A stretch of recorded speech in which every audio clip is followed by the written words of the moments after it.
Guess who's not going to be a father this year? CZ. Yep, that's right, because his pull-out game is better than anyone else's. As CZ pulls out of buying FTX, Sam Bankman-Fried is looking now for $8 billion to keep things going. That's the bad side of the crypto spectrum, but now what about the good side, everyone? CPI data came out, and just like we talked about on this channel, if the first number is a 7, the market's gonna go green. If it's 8, it's gonna go red. Well, guess what, everyone? The market's green. Why? Because CPI data came in at 7.7. We're gonna talk about those two big news stories and how they affect the price of XRP, XLM, and the other cryptos going forward. Oh, are you ready for the juiciest video out there that's gonna explain the two big situations that we've got in crypto? Right now, we've got the heat map up. Now, let's do this, everyone. We've got the 1 day. Things look very green, don't they? But now if you switch to the 1 hour, and I'll tell you why here in a second, you can see that you're starting to see a little bit of red pop up, aren't you? The reason you're seeing a little bit of red is the heat, the action, the juice, the positivity from the 7.7 of the CPI data is starting to wear off.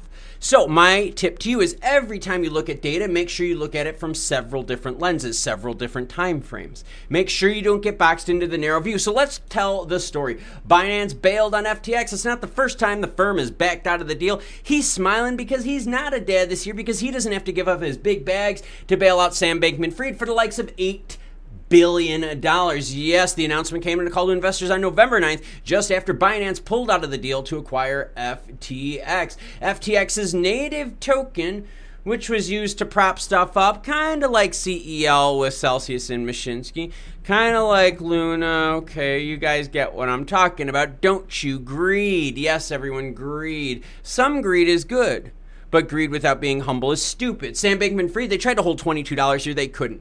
This is their token. This is what they use to prop things up. If you want to follow one ticker right now to tell you how the entire crypto market is going, it is this. Why? Because we're waiting for people to bail out FTX. One of the big reasons why is because of how much Solana they own. That's why when you look at Solana's performance, they learned they got a little validator node from Google Cloud Services. Boom, they crashed even worse than anything.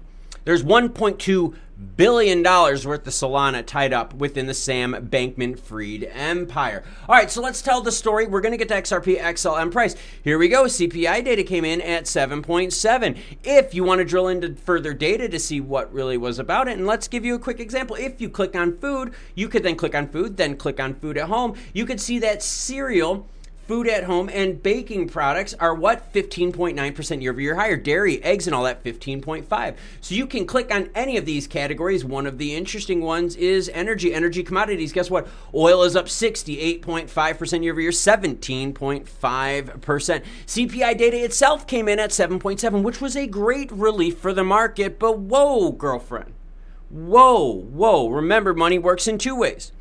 There is the mechanical side of money. That's why it hangs out with my mechanical pencil.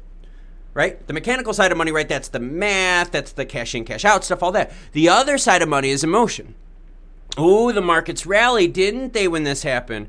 Oh, I told you if there was a 7 in the front, you would see juicy action in the market, and you did. Oh, yes, you did. Oh, there's some juicy action. Okay, I see what Klaus is talking about right now. Yeah, you see the candlestick?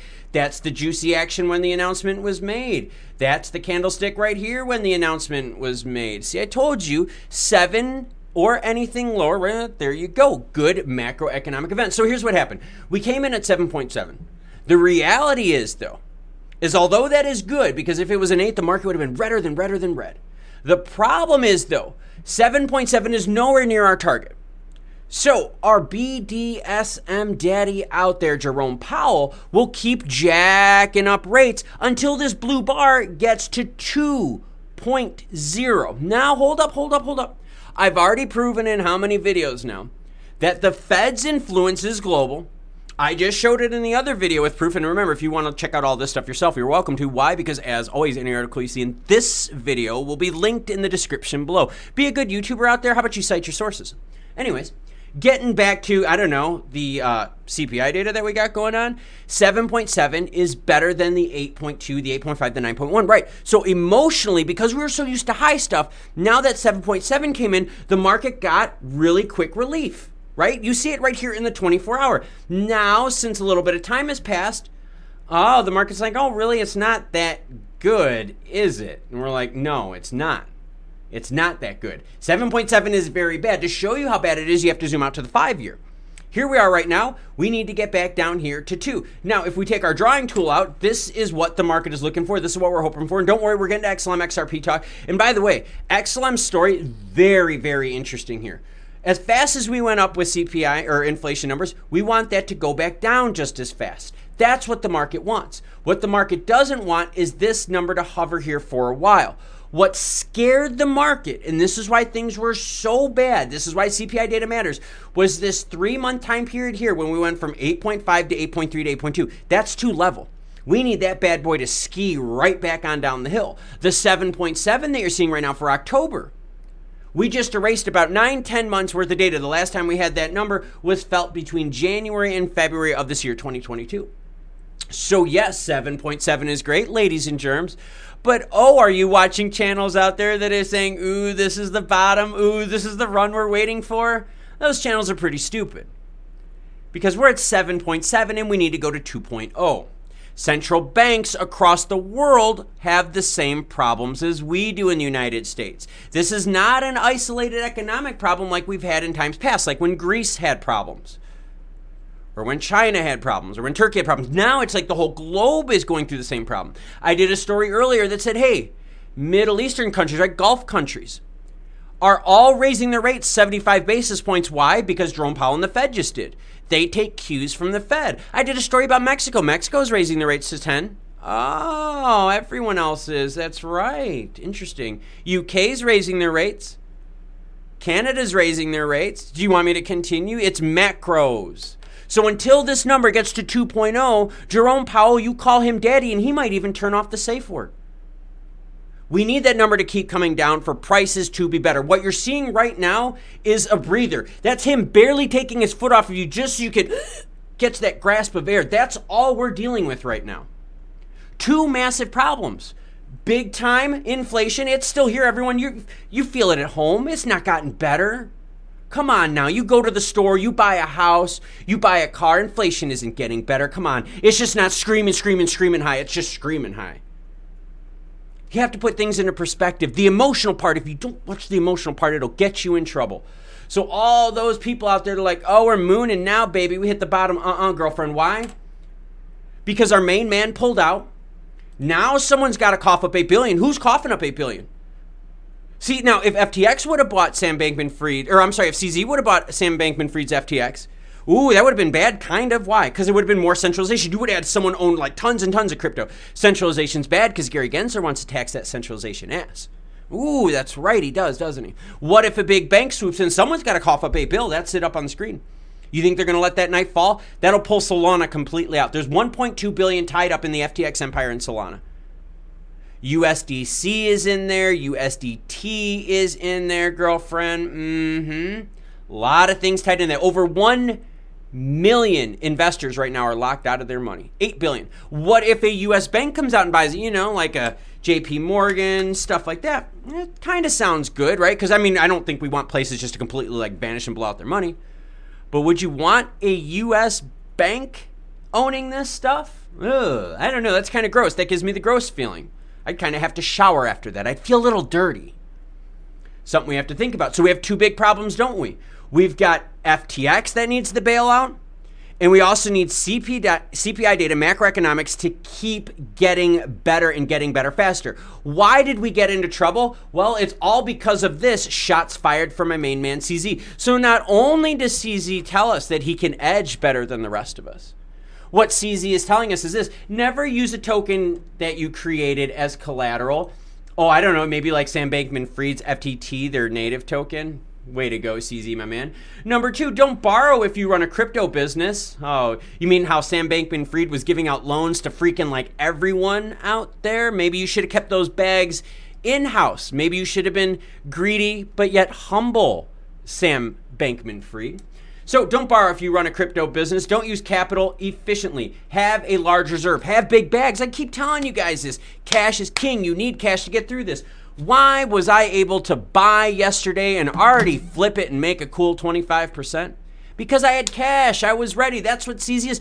Guys, this is exactly what is going on. The bigs out there are telling us how to play. You just have to follow the macros. You just have to follow the flow of information. You have to be the mechanical pencil, not the emotional person. Because the mechanical pencil says 7.7 is good, but 7.7 is still screaming high. The emotion goes, oh, awesome, markets are green, FOMO sets in, I gotta buy. Oh my God, what do I do now? We're at the bottom. No. The whole world is dealing with inflation. I bet you're gonna have channels out there saying XLM 100x tomorrow.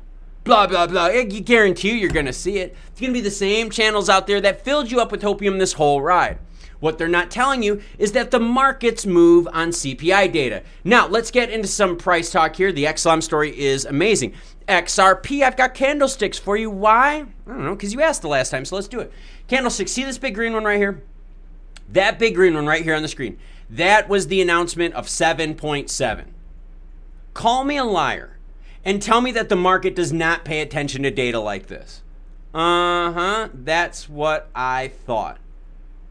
What about all those people that commented in the bottom? Oh, and Klaus, once the election happened, the election didn't do a damn thing.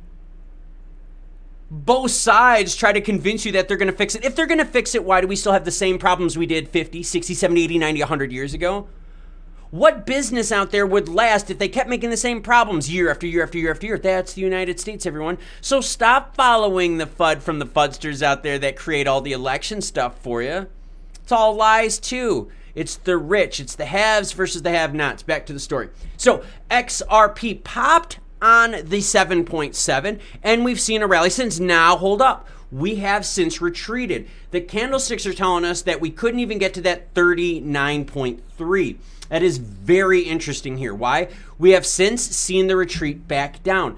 Now, put that into perspective where we were before this mess started, okay? That's the last data. That's when Jerome Powell gave their last rate hike, all right? When Jerome Powell came and said, hey, I'm daddy, boom. You can see right here, we're not even clawed back to where we were before the last action. So again, for the FUDsters down there that are like, oh my gosh, when this and this and this happens, no, it doesn't matter. What matters is macros. Look at the inflection points. The purple arrow is when the announcement was made that 75 basis points came out.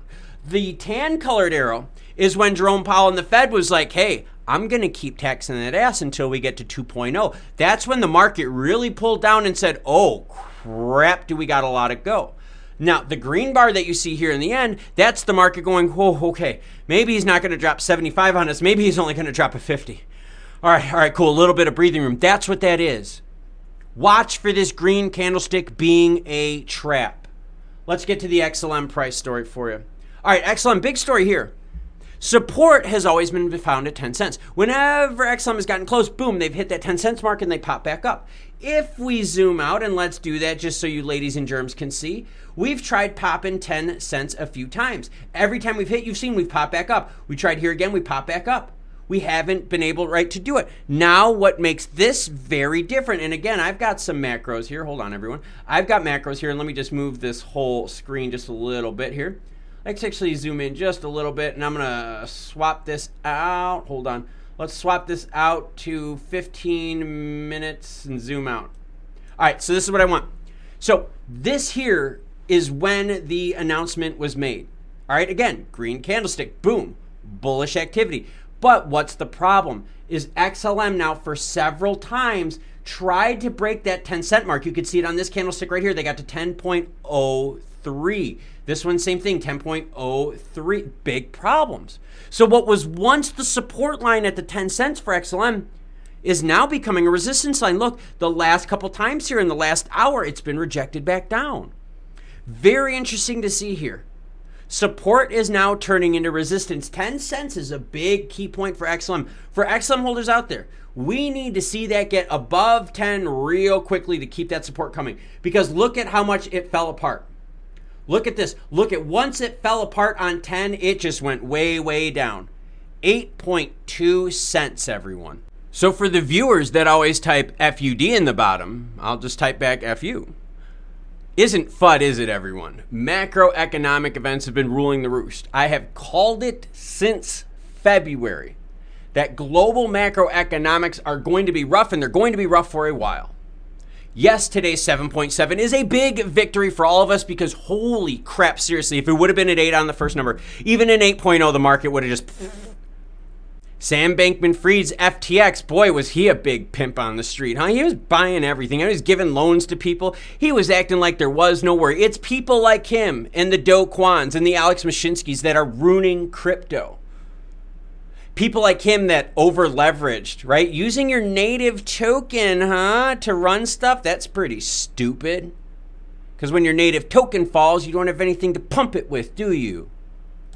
Maybe you should use stablecoin reserves instead, or all stablecoins instead of your native token. No, you wanted to be greedy with the FTT, your native token. Just like Alex Mashinsky and his CEL. Ooh, greed there again.